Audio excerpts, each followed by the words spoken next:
Thank you, everybody, for coming to the Aaron Torres Podcast YouTube page. I do have one quick favor before we get to the video that you came here for, and that is very simply this. You see that little red subscribe button below this video? Go ahead, smash that subscribe button. It really does help me. It really does help this channel grow and my audience grow. So go ahead and hit that red subscribe button. And now, here is the video that you came here for. All right, everybody, I am back. Good to be back. I do want to do something a little bit different today here on the Aaron Torres Podcast YouTube channel. Obviously, look, we've been doing a lot of basketball this time of year, but obviously Thursday is the first round of the NFL Draft. And everybody's going to be reacting to the NFL Draft. And I'm not going to lie, I'll be reacting to the NFL Draft on Friday's episode of the show. Everybody's going to be talking Aiden Hutchinson. Everybody's going to be talking Kenny Pickett, Malik Willis, whatever. What I wanted to do, though, was because we do so much college football on this channel, I said, let's do something different, and let's look ahead to the 2023 NFL Draft. In other words, rather than focus on the same things that everybody's going to be focusing on, let me give you the college stars that are going to be the focus of next year's NFL Draft. And trust me, the second that this year's NFL Draft ends here on Saturday night, we are going to turn our attention to 2023. Why not get ahead of it with some of the biggest stars in college football right now? So obviously we'll have plenty of 2022 draft coverage, especially on the Aaron Torres Podcast. But what I want to do now, I want to give you 10 players to watch out for the 2023 NFL Draft. And let's not waste any more time. Let's get right into it because I think in a lot of ways those players are maybe even more interesting than the guys that were drafted on Thursday night in the first round of the 2022 NFL Draft. Number one. I think any conversation about the 2023 NFL Draft, I think it starts with the best player in college football a year ago, or at least the player that was voted the best by the Heisman Trophy Trust, and that is, of course, Bryce Young. Bryce Young's awesome, and I think he is going to bring that flair to next year's draft that was largely missed in this year's draft for good reason. He is just a great college quarterback that I think is going to have success in the NFL. The stats obviously speak for themselves. He didn't win the Heisman Trophy by accident. In a year where he had significantly less talent than Mac Jones did a year ago and significantly less talent than Tua Tagovailoa had 2 years ago, 1 year before last year, Bryce Young threw for 47 touchdowns and 7 interceptions. I mean, that is just absurd when you think about the fact that he really had one real difference maker at wide receiver in Jamison Williams. John Mechie's a good college wide receiver, but he's not a can't-miss player, the kind of the likes to which Tua and Mac Jones were throwing to. But beyond just the fact that he threw for over 4,800 yards, completed 67% of his passes, again, with 47 touchdowns and 7 interceptions, I just think he's got all the tools. First of all, for the most part, he is completely unflappable. The only time I saw him, hesitant at all was in the tail end of the national championship game when he was getting absolutely killed out there because his two best wide receivers were not in the game. And because on top of that, he was missing a couple starters along the offensive line as well, which I don't think can be undersold. Other than that, the thing that I was most impressed about with Bryce Young, despite having a porous offensive line in front of him all season long, he stayed calm, he stayed cool, he stayed poised. He's great at feeling pressure in the pocket. In many ways, he reminds me of a young Russell Wilson. A lot of people compare him to Drew Brees because of his size. But I think it's Russell Wilson. Just a guy that always makes the right play at the right time, never nervous, always poised, always calm. Obviously a great leader in that locker room. And again, any conversation about the 2023 NFL Draft is going to start with Bryce Young. Obviously, this draft was short on quarterbacks. It ain't going to be the case next year. Bryce Young is going to be the name and the star to watch out for next year. At the same time, let's get to number 2, because I think that this coming NFL Draft, 2023, is going to really be about, I think it's going to be about 3 names, but it's really when it comes to quarterbacks, it's going to be about 2. Bryce Young versus C.J. Stroud. People have already been hyping the 2023 NFL Draft as Bryce Young versus C.J. Stroud. C.J. Stroud, of course, the quarterback from Ohio State who, like Bryce Young, is from Southern California. Like Bryce Young, C.J. Stroud had an incredible season. He didn't really have a great defense behind him, so it didn't really help that he put up these stats. And I think he was a little bit underrated late because I just think that he was probably a little bit underappreciated. Also, the fact that Ohio State had so much wide receiver talent, I think actually hurt him because so much of the focus was, in fact, on the wide receivers. But you look at C.J. Stroud's stats, he's another guy. He was absolutely phenomenal all season long, really the back half of the season for Ohio State. 44 touchdowns, 6 interceptions, a 72% completion percentage. And what I don't think people realize is because Ohio State was not in the college football playoff, he was awesome down the stretch, even as the defense around him imploded. Here were C.J. Stroud's last 4 games. This sounds like video games.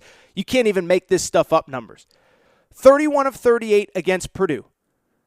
31 of 38 for 5 touchdowns, 0 interceptions. 32 of 35, 432 yards, 6 touchdowns, 0 interceptions against Michigan State. Remember, that was the game that he basically got pulled right after halftime. They destroyed Michigan State up 49-0 at halftime. The Michigan game, which obviously Ohio State lost, C.J. Stroud was still 34 for 49, 2 touchdowns, and then the iconic Rose Bowl game. I mean, listen to these numbers in the Rose Bowl. 37 of 46, 573 yards, 80% completion percentage, 13 yards per completion, 6 touchdowns, 1 interception.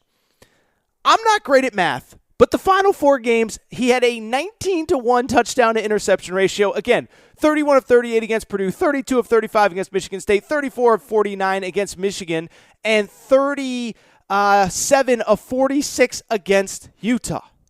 This guy is phenomenal. He's accurate. Yes, he had a lot of pieces around him, but he did a great job distributing the ball between all of them. And what I'll say is this. He ain't going to miss a beat. If you think because Ohio State lost 2, projected, I'm recording before the NFL draft, but Garrett Wilson and Chris Olave are going they're going in the first round.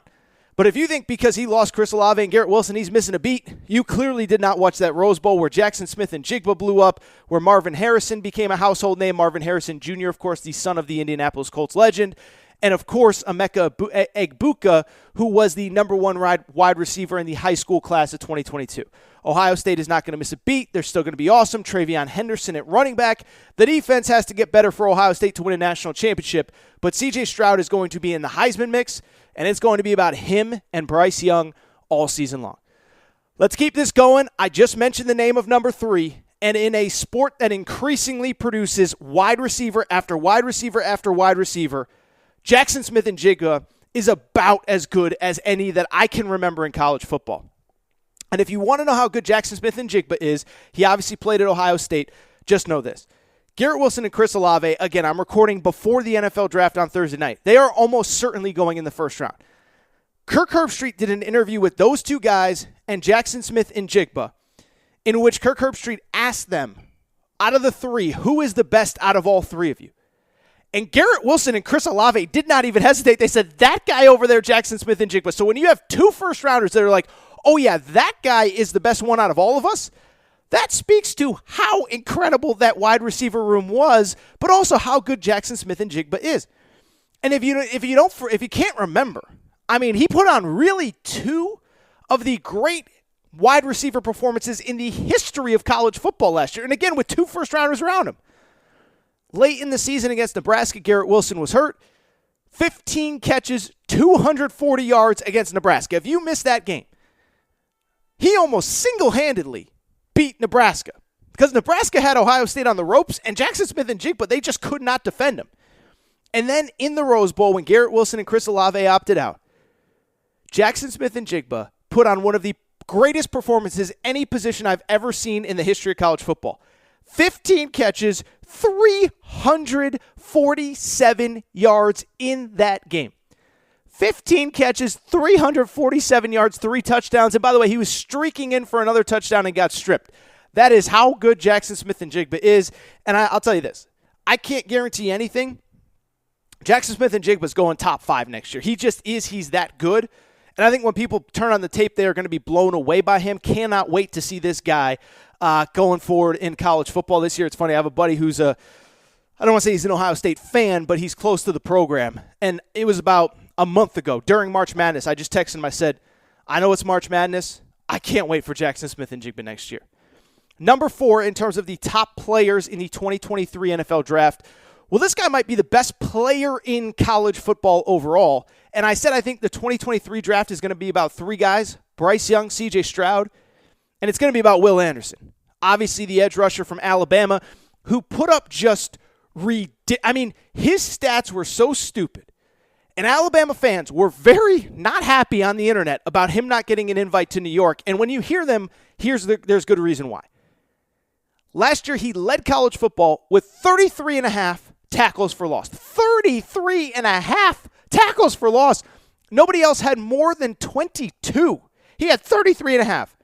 He also led college football with 17.5 sacks.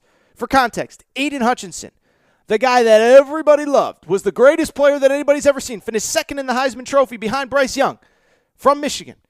Aiden Hutchinson had 15. Will Anderson had 17.5. So you just talk about a guy that was a terror all season long. And I'll tell you this.